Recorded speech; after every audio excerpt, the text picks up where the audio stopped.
മനോഹരം അല്ലെങ്കിൽ മധുരസേവ ശർക്കര വെച്ച് എങ്ങനെയാണ് തയ്യാറാക്കുന്നതെന്ന് നോക്കാം. ദീപാവലിക്ക് വളരെ പെട്ടെന്ന് നമുക്ക് തയ്യാറാക്കാൻ പറ്റുന്ന ഒരു സ്വീറ്റാണ്. അതിനായിട്ട് 2 കപ്പ് കടലമാവും 1 കപ്പ് അരിപ്പൊടിയും ഒന്ന് അരിച്ചെടുക്കുക. അതിനാവശ്യമുണ്ടെങ്കിൽ മാത്രം ഒരു 1/2 ടീസ്പൂൺ ഉപ്പ് ചേർക്കുക. ഉപ്പ് ചേർത്തില്ലെങ്കിലും കുഴപ്പമില്ല. വെള്ളം ഒഴിച്ച് നന്നായിട്ട് കുഴച്ച് നല്ല സോഫ്റ്റ് മാവ് കിട്ടുമ്പം 1 ടേബിൾ സ്പൂൺ ചൂടെണ്ണയും കൂടെ ചേർത്ത് നന്നായിട്ട് കുഴച്ചെടുക്കുക. ഇത് മുറുക്കായിട്ട് തയ്യാറാക്കാനായിട്ട് ചെറിയ പ്ലേറ്റോ അല്ല വലിയ സൈസിലുള്ള മുറുക്ക് പ്ലേറ്റോ നമുക്ക് എടുക്കാം. റൗണ്ട് ഇല്ലെങ്കിൽ ഇതുപോലെ ഈ ഷേപ്പിലുള്ള പ്ലേറ്റ് വെച്ച് നമുക്ക് തയ്യാറാക്കി എടുക്കാം. നല്ല ചൂടെണ്ണയിൽ ഇത് പിഴിഞ്ഞ് അതൊന്ന് പൊങ്ങി വരുമ്പം തിരിച്ചിട്ടിട്ട് മീഡിയം ഫ്ലെയിമിൽ വെച്ച് വേണം പൊരിച്ചെടുക്കാനായിട്ട്.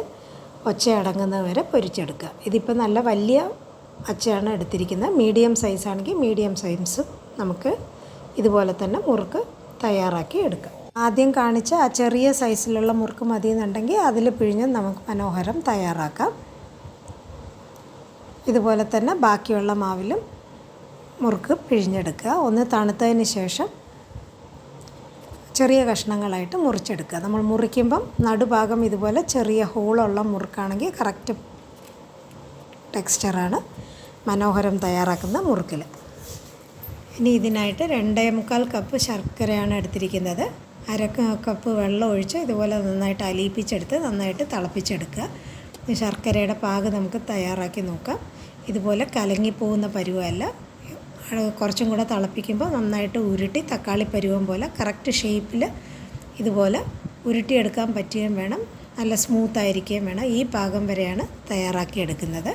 ഇതിലേക്ക് ഒരു ടീസ്പൂൺ ഏലക്കാപ്പൊടിയും കൂടെ ചേർത്ത് തയ്യാറാക്കി മുറിച്ച് വെച്ചിരിക്കുന്ന മുറുക്കും ചേർത്ത് കൈയെടുക്കാതെ, ഇപ്പം മീഡിയം സൈസാണെങ്കിൽ രണ്ടാമത് കാണിച്ചത് മീഡിയം സൈസിൽ തയ്യാറാക്കിയ മുറുക്കാണ്. നമ്മൾ കൈ വിടാതെ ഇതുപോലെ ഇളക്കിക്കൊണ്ടിരിക്കുക. ശർക്കര നല്ലോണം എല്ലാ കഷ്ണങ്ങളിലും പിടിച്ചു കഴിഞ്ഞിട്ട് അത് ഉതിർന്ന് കിട്ടാനാണ് ഇളക്കിക്കൊണ്ടിരിക്കുന്നത്. ഇല്ലെങ്കിൽ ഒട്ടിപ്പിടിച്ച രീതിയിലായിരിക്കും നമുക്ക് കിട്ടുന്നത്. നല്ല ഉതിരുതിരായിട്ട് വരണം എന്നുണ്ടെങ്കിൽ ഇതുപോലെ ഉതിരുതിരായിട്ട് കിട്ടുന്ന ഇടം വരെ കൈ എടുക്കാതെ ഇളക്കിക്കൊണ്ടിരിക്കുക. അപ്പോൾ നമുക്ക് കറക്റ്റ് ഉതിരുതിരായിട്ട് കിട്ടിയിട്ടുമുണ്ട്. നല്ല ക്രിസ്പി ആയിട്ടുള്ള മുറുക്കുമാണ്. ഈ രീതിയിൽ വളരെ എളുപ്പം തന്നെ നമുക്ക് മനോഹരം തയ്യാറാക്കിയെടുക്കാം. ദീപാവലിയുടെ മധുര പലഹാരങ്ങളുടെ കൂട്ടത്തിൽ എല്ലാവരും മനോഹരം ഇതുപോലെ തന്നെ ഈ ദീപാവലിക്ക് തയ്യാറാക്കി നോക്കുക. നല്ല ക്രിസ്പി ആയിട്ടിരിക്കുകയും ചെയ്യും, ഒട്ടും ഒട്ടിപ്പിടിക്കത്തുമില്ല. എല്ലാവർക്കും അഡ്വാൻസ് ഹാപ്പി ദീപാവലി വിഷസ്.